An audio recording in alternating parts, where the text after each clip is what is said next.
What's up YouTube, Jeff back again. Today another very exciting Samsung video for you guys, and today we're going to be talking about Galaxy S24 Ultra, top problems and how to solve them. Very popular video every year. Going to talk about some issues you may be experiencing with the phone, just some kind of launch day frustrations and various things. Some of them you can solve right now using various tips and tricks that I'll give you in this video, and also talk about a couple of issues that are still unresolved that should be fixed by Samsung in an upcoming software update. So let's get into that. Before we do get started, I want to thank my son Jonathan. He always gives us some dinosaurs to hang out in the video. We got the Triceratops, we got the green and red T-Rex. Always appreciate my 3-year-old son for giving us some stuff to hang out with us. And I also want to remind you, if you haven't yet ordered your Galaxy S24 device, that you can do so from my website using our affiliate link and get a free mystery box. This may be ending within the next day or so when I post this, because it will close on January 31st. However, we will be opening up mystery boxes again later this year. So if you buy from our link and you're going to get a Galaxy Z Fold 6 or a Z Flip 6, or you're going to get the Galaxy S25 next year, sign up for my newsletter so you'll know when those mystery boxes go live. I'll drop all the links below to that if you're interested in picking one up. So I've got my little checklist here in Google Keep Notes as usual. Let's talk about these issues. The first two kind of go together. Samsung gestures missing and the hide gestures hint missing. So a couple people were talking about the fact that they don't like the hide gesture missing, because you have this little bar at the bottom, the gesture hint, and it takes up some space when, of course, you're viewing apps, because the gesture hint gets pushed up a little bit. People don't like that. And then other people want their Samsung gestures back, where you can swipe from the bottom instead of swiping from the sides like Google has in the default Android gestures on the Samsung phones. Samsung removed both of those in One UI 6.1 by default, but you can easily get them back. What you're going to do is go download the Good Lock application, which is Samsung's own suite of applications. You can go into the Galaxy Store, search for Good Lock, you'll find it. Once you download Good Lock, you're going to go to the makeup side and you'll actually find Navstar. Now, Navstar got a recent update, and it looks like that update is just now rolling out to this device. You can see here that I have here, it's got extra gesture settings. You can see here 6.1.05.33. What you're going to do once you have this update, go ahead and update it, or just install the app for the first time. Make sure that it is version 6.10533. That is the one that has this update. Once you have it installed, you're going to go back and open up the Navstar update. So let's go back in here and do that. Go back in here, open up Navstar, start. You're going to have to give some permissions, then turn on Navstar and turn on this option that says enable extra gesture settings. So once you enable extra gesture settings, go back into the main settings menu on your S24 Ultra and scroll down to display.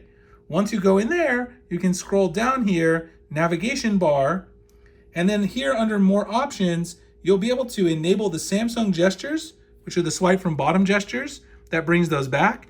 And the other one that's really annoyed people, you can turn off the gesture hint, and you see when I turn off the gesture hint, you see how I get that extra screen real estate? It really makes it look borderless with no bezels. It looks beautiful, a lot nicer without that gesture hint down there. And yes, you can still use circle to search and all the other features with the gesture hint removed.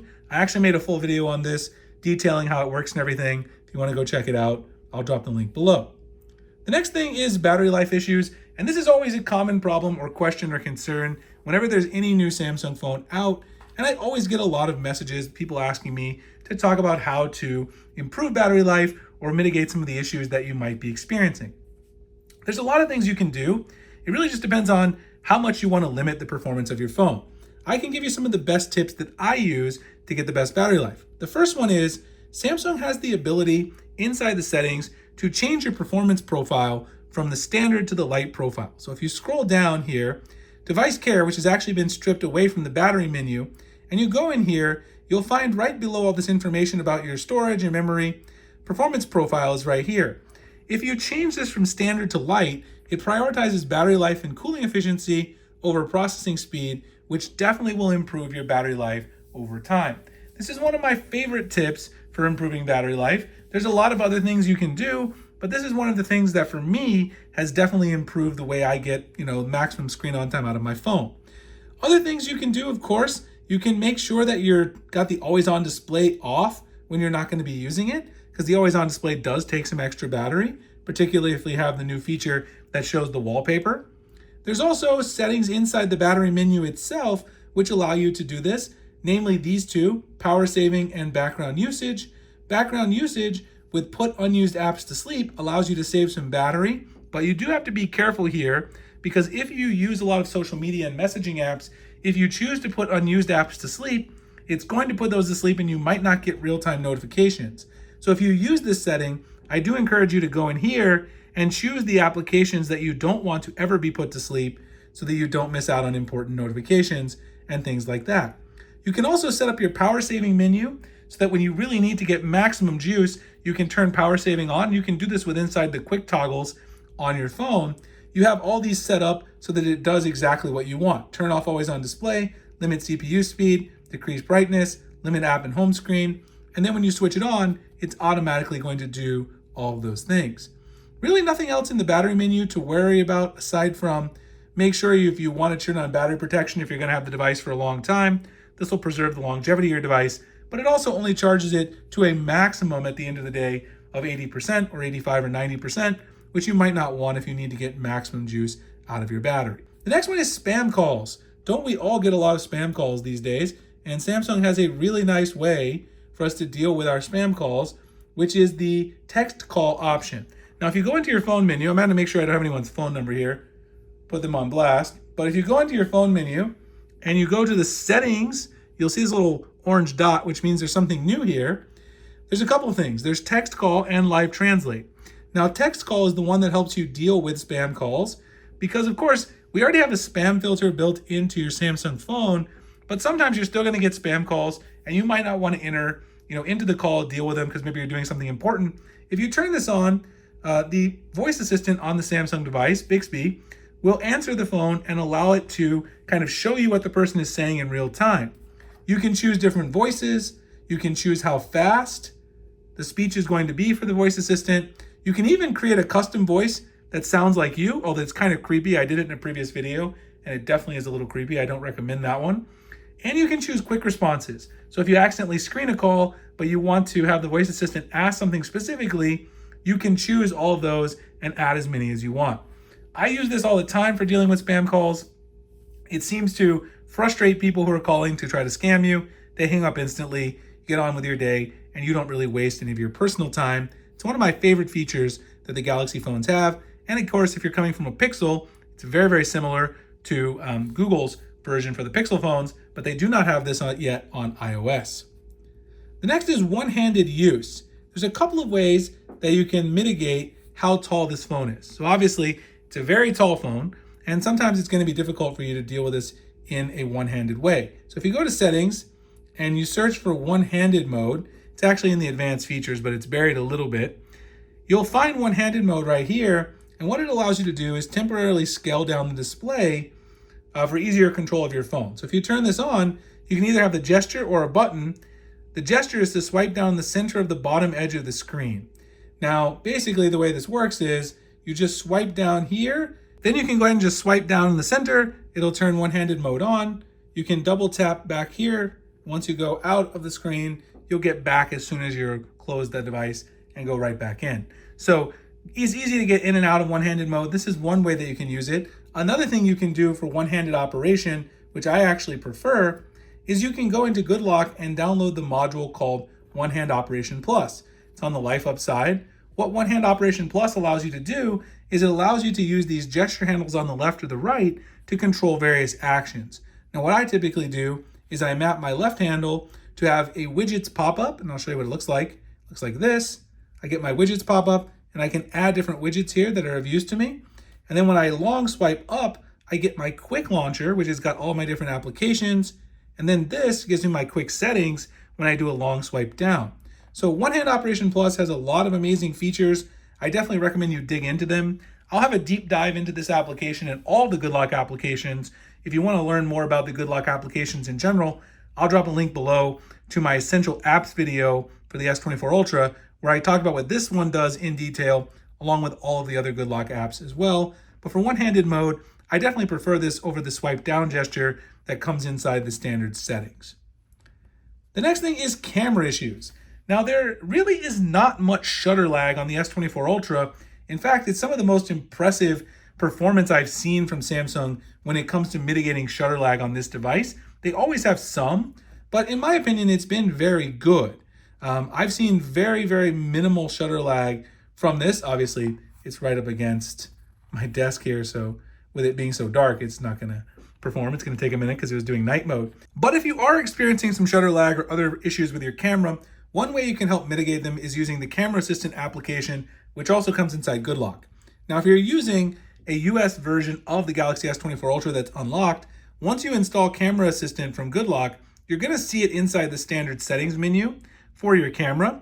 And if you go in there, there's a couple of things that you can tweak that you might want. Now, there's a lot of different things in here, but a couple of things to mitigate camera issues. The first one is auto lens switching. I always turn this off. Auto lens switching will make it use sometimes one of the other lenses like the wide angle or the zoom when you actually want to use the main lens, giving you lower quality shots. The other one is quick tap shutter. This will take pictures as soon as you tap the shutter. And this does give you the perception that the shutter lag is lower. Of course, it's really just taking the picture when you actually touch it instead of when you release your finger. So it's really just a perception thing. It's not really doing that. Another issue is if you notice blurry pictures, you can prioritize focus over speed, but do note that this will actually make it seem like the pictures take longer to take and to process. Some other things you can do is turn on depth of field adapter correction, anamorphic lens correction, audio monitoring, and change your camera timeout. So quite a few things in here you can tweak that have to do specifically with how you take pictures, with perceived camera lag, and also with the quality of your photos, making sure that they stay in focus. And the Camera Assistant is one of the things that I use to make sure I tweak my camera to get it exactly where I want it for the best performance. The next thing is lag overall. So I just mean general UI lag, opening apps, things like that. I haven't noticed too many of them. Obviously, you guys saw there, I'm doing a whole bunch of stuff here. I just barely tapped it. It was a little slow to open, but I haven't noticed too many issues in day-to-day use. But one complaint that people often have is that it does seem like the animations are laggy, etc. There's one thing you can do about this that is usually my main suggestion, and that is if you go down to developer options, how do you turn this on? Well, you go to About Phone. I'm going to go ahead and fast forward because I don't want to show my phone number here. But once you go to About Phone, tap on software information. You'll see this screen right here. And then repeatedly tap on the build number, and it will turn on developer mode, which I already have on. So once you do that, let me go back 2 menus to the main settings. You'll see developer options at the bottom, and then you can go ahead and search for animations. So go ahead and search this for animations, and you'll see all of the different animations that you can kind of look at here. You can see the animation duration scale, and you've actually got 3 different ones. These all 3 can be changed from 1x to 0.5. So if you change these to 0.5, you're going to get something that certainly is perceived to be a little bit faster. It's really just slowing down or speeding up the animations when you change this. If you change all 3, it's certainly going to seem like you're zipping in and out of your applications a lot faster, but it's really just removing some of that animation speed. But people usually do find that very helpful. The other thing that you can do is the auto optimization setting that you have inside Device Care. So if you go inside Device Care, auto optimization is right under the performance profile that I talked about before. This will allow you to auto restart your device ever so often. I do it around 3 a.m. on like a Friday when I'm not using my phone for sure. And this will make sure that your phone stays fresh, clears out some of that stuff that's in the memory, all those issues, and also helps reduce lag quite a bit. It's one of my favorite tools that Samsung offers. You don't even have to think about it. Once you set it, it automatically does it, and usually when you're not using your phone. The last 2 things are display saturation and always on display brightness control. So I talked about display saturation in one of my previous videos that I made. Display saturation, people keep saying that the display is less saturated on the S24 Ultra, which in some sense that's true. There's less difference between vivid mode and natural mode, although there is still some difference there for sure. Samsung is supposed to be issuing an OTA update that's going to add more vivid options. So I think you just have to wait for the software update. Right now, there's not a lot you can do about that without having a third-party application, which I usually don't recommend. And the last one is always on display brightness. Now, I understand a lot of people are frustrated about this one. If you turn on the always on display, there's no longer an option to choose the brightness of the display. It has to stay on auto optimized brightness all the time. Some people don't like that, but I don't think Samsung will bring this option back because they're worried about burn-in due to the new show lock screen wallpaper option. Apple also does not let you adjust the always on display brightness now that they have this feature. And I think that's why Samsung is going with that. So I wouldn't expect that particular option to make a return, which I know is going to disappoint a lot of people out there. Anyway, I hope you guys enjoyed the video. If you did, like, comment, subscribe, hit the notification icon for future videos like this. Again, if you're going to be ordering a Galaxy S24 device, check out my link. Mystery boxes, if you're going to order a Flip, a Fold, or an S25, sign up for the newsletter so you know when those next boxes come available at the next launch. I do appreciate you guys watching the video, and I'll see you in the next one. Thanks a lot.